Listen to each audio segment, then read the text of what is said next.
Sorry, my mom called me. So in the reduction of aldehydes and ketones, an aldehyde has a structural formula RH,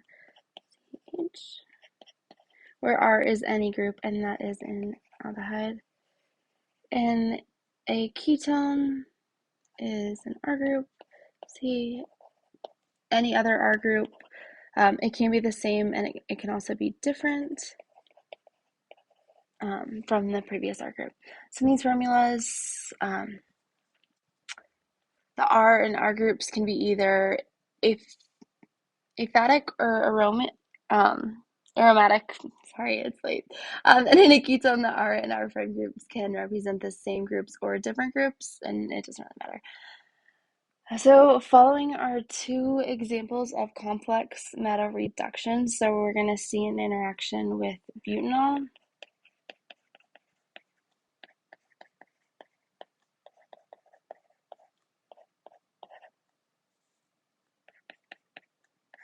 And we're going to see a lithium and aluminum reagent, and this is a pretty common one that we see just pretty much all throughout OChem 2 or OChem 3. And we're going to see the product of 1-butanol.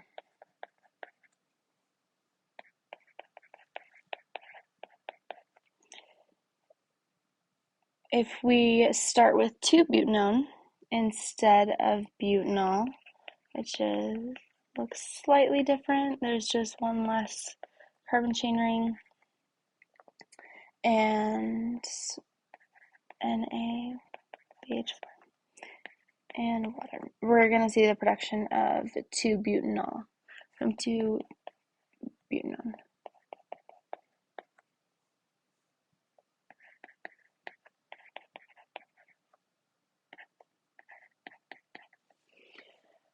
So lithium hydride is a very strong reducing agent that will reduce many functional groups in addition to aldehydes and ketones. Sodium borhydride, on the other hand, is a much weaker reducing agent that basically will only reduce aldehydes and ketones to alcohol specifically, which is what we see right there with alcohol and alcohol.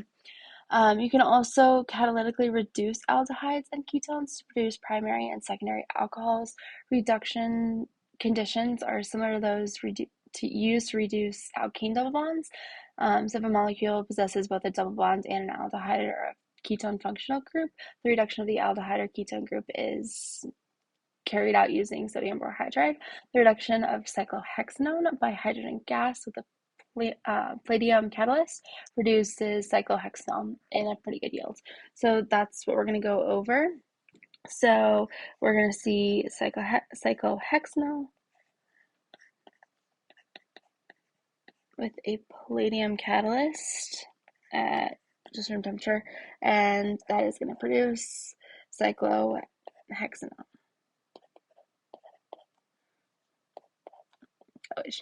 The all parts. So this is cyclohexanone, and this is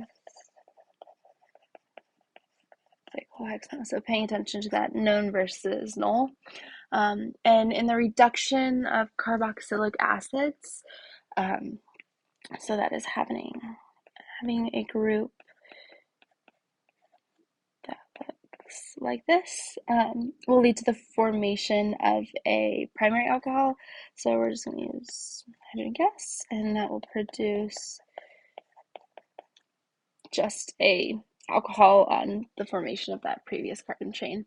A reduction of this requires a really strong reducing agent, and a lithium aluminum hydride is kind of a standard choice. It's not too bulky and it's a pretty good agent. So we're just going to go down here with an example, and we're going to take acetic acid, and we're going to react that with lithium aluminum hydride, ether, and H2O. And that's going to produce ethanol. And this may or may not be something that you guys are doing in the lab. Diborane, so B2H6 also reduces carboxylic acids to alcohols. So if we're using propanoic acid,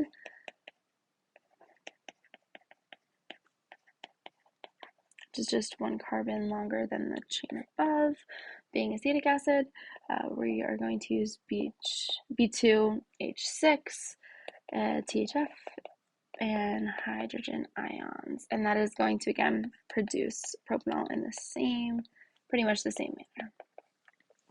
So catalytic hydrogenation gives very poor yields and is not usually used for this type of reaction, but it can be. We're going to jump on into the reduction of ethers, of esters, my apologies. So esters like carboxylic acids are normally reduced with a lithium aluminum hydride.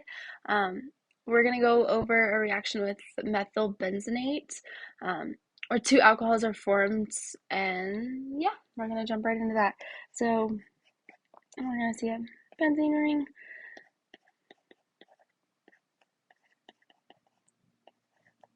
That's methylbenzenate. That's going to be interacting with lithium aluminum hydride, ether, and H2O, and that is going to produce benzyl alcohol and methyl alcohol. In a Grignard's reaction with aldehydes and ketones, this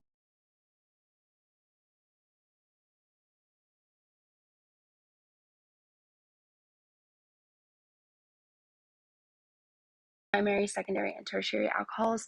To produce a primary alcohol, the Grignard's reagent is reacted with formaldehyde. So we are going to see methyl magnesium bromide and formaldehyde interacting with HCl, and that's going to produce an ethanol.